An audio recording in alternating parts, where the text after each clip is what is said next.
Assalamualaikum warahmatullahi wabarakatuh. Kembali lagi bersama saya di channel Guru Gaul.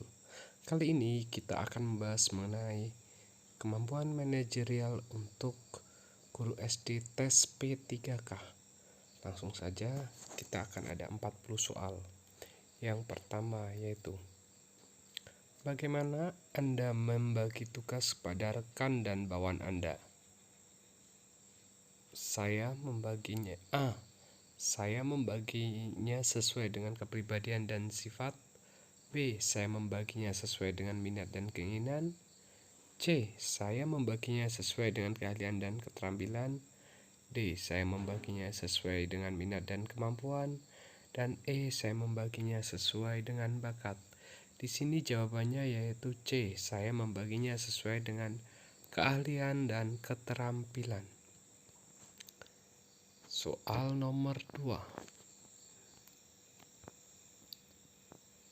Apakah Anda membuat daftar harian urgensi dan prioritas pekerjaan? A. Saya mencatat untuk pertimbangan sasaran dan deadline. B. Saya jarang mencatat tetapi terekam selalu dalam pikiran saya. C. Saya tidak membutuhkan daftar harian dan melakukan sesuai dengan yang terdekat dan terpenting. D. Saya selalu mencatat untuk mempertimbangkan mengambil keputusan. Dan E. Saya kadang mencatatnya, kadang tidak. Di sini jawabannya yaitu A. Saya mencatat untuk pertimbangan, sasaran, dan deadline. Selanjutnya soal nomor 3. Ini soal nomor 3. Apakah Anda seorang pemimpin mendelegasikan tugas pada staf Anda? A. Saya mendelegasikan semua tugas pada semua staf dan saya sebagai pengontrol dan pengawas. B. Saya mendelegasikan sebagai tugas pada staf dan sebagian pada saya. C. Saya mendelegasikan tugas biasa pada staf dan tugas penting untuk saya. D. Saya mendelegasikan sebagian tugas kecil pada staf. Dan E. Saya mendelegasikan sebagian besar tugas pada staf. Di sini jawabannya yaitu A. Saya mendelegasikan semua tugas pada semua staf dan saya sebagai pengontrol dan pengawas, karena itu memang tugas seorang pemimpin. Selanjutnya nomor 4. Seberapa seringkah Anda berusaha dengan aktif untuk mencegah gangguan tamu, rapat, telepon yang biasanya selalu mengacaukan hari kerja Anda? A. Saya tidak merasa terganggu dengan itu. B. Saya selalu menyortir seberapa penting hal tersebut terlebih dahulu. C. Saya selalu menolak dan menjauhi hal tersebut agar pekerjaan selesai dengan baik. D. Tergantung situasi, apakah dipenuhi atau tidak. E. Saya merasa terganggu dengan hal itu. Jawabannya yaitu B. Saya selalu menyortir seberapa penting hal tersebut terlebih dahulu. Nomor 5. Seberapa sering gagasan Anda diterima dan dijalankan dengan baik oleh tim atau rekan kerja? A. Selalu. Gagasan saya cemerlang dan selalu diterima. B. Kadang-kadang, jika ide baik itu muncul. C. Sering, kebanyakan gagasan saya unik sehingga dapat diterima. D. Saya jarang mengemukakan ide. E. Kadang-kadang ide diterima.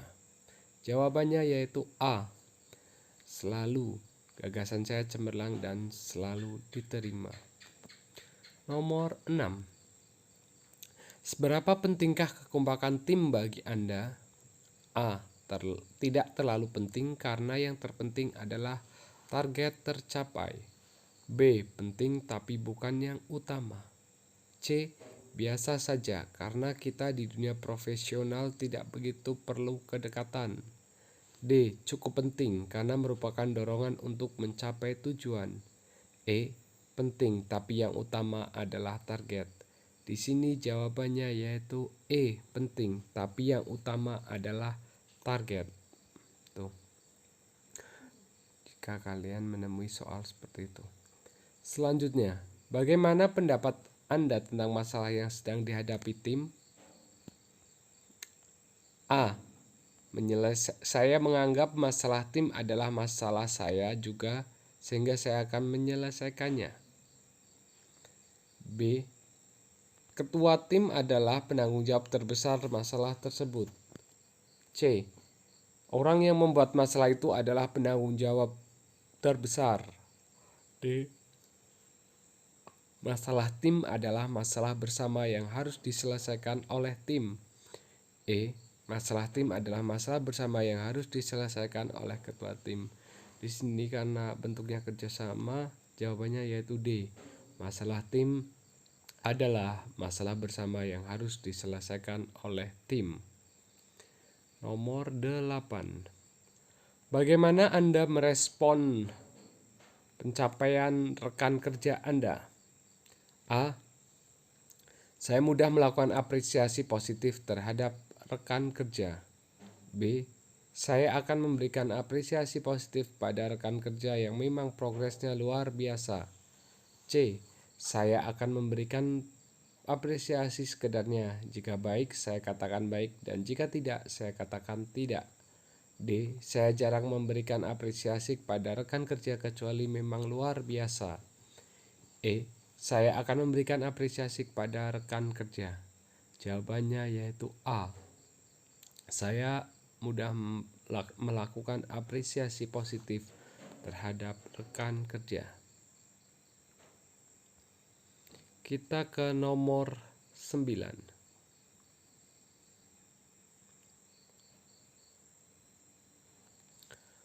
Apakah Anda merasa sulit meminta tolong pada seorang teman untuk melakukan sesuatu untuk Anda?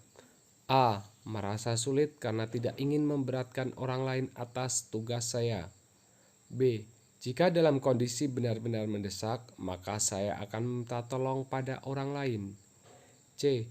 Tergantung situasi dan urgensi, terkadang saya minta tolong, terkadang tidak jika tidak dibutuhkan. D. Jarang meminta tolong karena tugas tersebut sudah menjadi tanggung jawab saya. E. Selalu meminta tolong meskipun tugas tersebut sudah menjadi tanggung jawab saya. Jawabannya yaitu D. Jarang meminta tolong karena tugas tersebut sudah menjadi tanggung jawab saya. Jadi kalau bertemu soal seperti ini, jawabannya yaitu D. Nomor 10. Bagaimana pendapat Anda tentang pencapaian target tim Anda dan individu? A. Target individu tercapai, maka target tim akan tercapai. B. Target tim utama meskipun target individu tidak tercapai. C. Sebisa mungkin kedua target tercapai meskipun tidak bisa mencapai 100%. D. Mencapai target tim dulu lalu menyelesaikan target individu. Dan E. Hanya mendahulukan target tim jika waktu cukup baru mengerjakan target individu. Jawabannya yaitu D. Karena kita harus mengutamakan target tim dulu baru menyelesaikan target individu. Selanjutnya nomor 11. Apakah Anda bersikeras agar orang lain melakukan pembagian tugas secara adil? A. Tergantung hal tersebut dapat ditoleransi atau tidak. B. Jelas, karena keadilan adalah utama dan mutlak. C. Tidak masalah jika kedua pihak puas walaupun bukan dalam posisi adil. D. Tidak masalah walaupun tidak adil, proporsinya cukup dan dapat berjalan dengan baik. E. Jelas, karena keadilan adalah yang utama. Jawaban di sini yaitu B. Jelas, karena keadilan adalah utama dan mutlak. Pembedanya dengan yang E itu karena hanya utama saja. Soal 12. Apakah yang Anda lakukan dalam sebuah diskusi dengan sekelompok kecil teman-teman Anda sekantor? A. Saya selalu aktif berpendapat dan mengarahkan teman-teman untuk aktif juga. B. Jika perlu bicara, maka saya ungkapkan. Jika tidak, maka saya cukup mendengar. C. Saya menjadi pengamat sejenak, kemudian aktif berpendapat. D. Saya lebih banyak diam dan berbicara sekedarnya. E. Saya aktif berpendapat dan mengarahkan teman-teman untuk mengikuti pendapat saya. Jawabannya yaitu A. Saya selalu aktif berpendapat dan mengarahkan teman-teman untuk aktif juga. Soal nomor 13. Apakah Anda menunjukkan inisiatif dan berusaha untuk mengejar prestasi kerja? A. Saya selalu menunjukkan inisiatif dalam bekerja. B. Terkadang jika saya berpikir ide, maka saya akan berinisiatif melakukan sesuatu. C. Tergantung keadaan dan kondisi saya. D. Saya tidak pernah berinisiatif tetapi selalu mengerjakan tugas dengan baik. E. Saya kadang berinisiatif jika diperlukan. Di sini jawabannya yaitu A. Saya selalu menunjukkan inisiatif dalam bekerja. Selanjutnya nomor 14. Untuk mencapai tujuan kelompok yang telah ditetapkan saya. A. Tidak mempermasalahkan apakah orang lain mau bekerja dengan baik atau tidak. B. Mendorong orang lain untuk bekerja dengan baik jika situasi memungkinkan. C. Mendorong orang lain bekerja dengan baik jika diperlukan. D. Menstimulasi orang lain untuk mau bekerja dengan baik. E. Mengajak orang lain bersama-sama untuk bekerja dengan baik. Jawabannya yaitu D. Menstimulasi orang lain untuk mau bekerja dengan baik. Selanjutnya nomor 15. Dengan dana terbatas, Anda diminta oleh atasan untuk mengadakan kegiatan di kantor. Beberapa pendahulu Anda tidak terlalu sukses melaksanakan kegiatan tersebut karena adanya right budget policy. Reaksi Anda ketika menerima tugas tersebut. A. Menolak tugas tersebut karena dirasa mustahil untuk dilaksanakan. B. Menerima tugas tersebut dengan berbagai syarat yang harus dipenuhi. C. Menolak tugas dengan mengemukakan kekurangan-kekurangan diri dan meminta atasan untuk menugaskan pada orang lain. D. Menerima tugas tersebut kemudian mengajak rekan-rekan kerja untuk mendiskusikan berbagai alternatif cara menyelesaikan tugas tersebut. E. Menerima tugas tersebut kemudian mencoba menyelesaikannya sendiri. Di sini jawabannya yaitu D. Menerima tugas tersebut kemudian mengajak rekan-rekan kerja untuk mendiskusikan berbagai alternatif cara menyelesaikan tugas tersebut. Lanjut ke nomor 16. Prosedur kerja yang baik menurut Anda adalah A. Meskipun berbelit-belit, selalu mengikuti prosedur yang telah ditetapkan. B. Sesuai dengan perintah dan arahan atasan. C. Menerapkan prosedur baru agar tidak ketinggalan zaman. D. Menerapkan prosedur baru yang lebih maju. E. Melakukan inovasi secara berkelanjutan agar prosedur kerja semakin efektif dan efisien. Jawabannya yaitu E. Prosedur kerja yang baik menurut Anda adalah melakukan inovasi secara berkelanjutan agar prosedur kerja semakin efektif dan efisien. Nomor 17. Saya tergolong orang yang kreatif karena saya A. Mampu menyelesaikan berbagai tugas sulit dalam waktu yang singkat. B. Senang menghasilkan karya-karya intelektual yang bermanfaat. C. Memilih cara pandang yang unik dan kontroversial. D. Mempunyai ide-ide baru yang belum pernah dilakukan sebelumnya. E. Senang menghasilkan karya-karya baru. Jawabannya yaitu B. Senang menghasilkan karya-karya intelektual yang bermanfaat. Selanjutnya nomor 18. Vendor atau pihak ketiga melaporkan bahwa proyek yang sedang dikerjakan tidak mencapai target tepat waktu. Tindakan yang saya lakukan adalah A. Meminta bukti untuk dilaporkan pada atasan. B.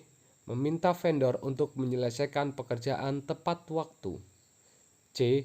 Meminta bukti yang lengkap untuk didiskusikan dan mencarikan solusi. D. Meminta bukti yang lengkap untuk dilaporkan pada atasan bahwa vendor kurang baik. E. Meminta alasan pada vendor mengapa pekerjaan tidak selesai tepat waktu. Jawabannya yaitu D. Meminta bukti yang lengkap untuk dilaporkan pada atasan bahwa vendor kurang baik. Itu jawaban nomor 18. Soal nomor 19. Anda adalah karyawan yang memiliki kompetensi di bidang pemasaran dan dipercaya untuk memimpin tim yang kurang produktif. Usia mereka jauh lebih tua daripada Anda. Bagaimana strategi Anda? A. Memaksa anggota tim untuk mengikuti kehendak Anda. B. Mengevaluasi kinerja tim dan mendorongnya untuk berubah. C. Mengambil alih tanggung jawab tim sebagai tanggung jawab. D. Menggunakan cara baru sesuai kemampuan Anda. E. Mendiskusikan apa hambatannya selama ini dan mencari solusi bersama serta mengevaluasi secara rutin. Jawabannya yaitu E. Mendiskusikan apa hambatannya selama ini dan mencari solusi bersama serta mengevaluasinya secara rutin. Soal nomor 20. Anda mendapat klien yang sangat kritis terhadap hasil kerja Anda. Menghadapi klien tersebut, A. Bersedia memenuhi semua permintaan sehingga dapat memuaskan klien. B. Bernegosiasi dengan klien bahwa tidak semua permintaannya dapat dipenuhi. C. Melaporkan sikap klien tersebut pada atasan. D. Meminta atasan untuk menambah pegawai yang dapat membantu klien tersebut. E. Meminta atasan untuk menambah pegawai khusus. Jawabannya yaitu B. Bernegosiasi dengan klien bahwa tidak semua permintaannya dapat dipenuhi. Itu untuk soal nomor 1 sampai nomor 20.